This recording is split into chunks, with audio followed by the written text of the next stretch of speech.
Nicolás Maduro menotté, escorté d'agents américains. Voici le président déchu du Venezuela à New York, à son entrée dans les locaux de l'agence fédérale antidrogue. Il tente de faire bonne figure, souhaite bonne nuit et bonne année en anglais à ceux qui l'accueillent.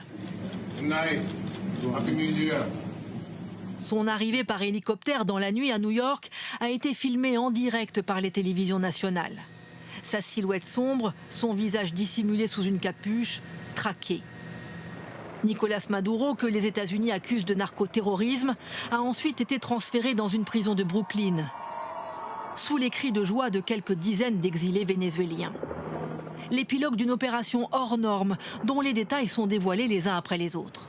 En août dernier, des agents de la CIA pénètrent sur le sol vénézuélien pour collecter un maximum d'informations sur le quotidien du président. Drone furtif, taupe au cœur même de son entourage, Nicolás Maduro ignore le piège qui se resserre autour de lui.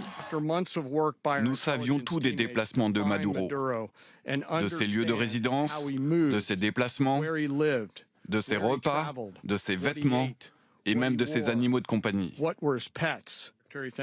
À des milliers de kilomètres de Caracas, au Kentucky, les forces américaines s'entraînent même sur une reproduction de l'une de ces résidences. Vendredi soir, 22h46, la météo est favorable. Donald Trump donne son feu vert.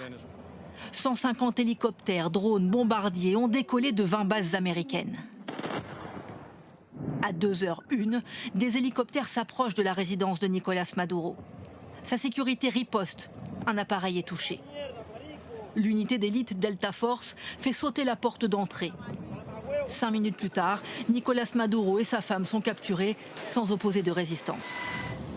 À Caracas, les seuls qui osent manifester sont ces quelques partisans du président capturé. Ils brûlent le drapeau américain. Le peuple restera dans la rue et continuera de résister. Nous voulons le retour de Nicolás Maduro. Les 8 millions de Vénézuéliens qui ont fui leur pays saluent, eux, la fin de la dictature. C'est aussi ce que préfère retenir Emmanuel Macron dans ce tweet. Le peuple vénézuélien est aujourd'hui débarrassé de la dictature de Nicolás Maduro et ne peut que s'en réjouir.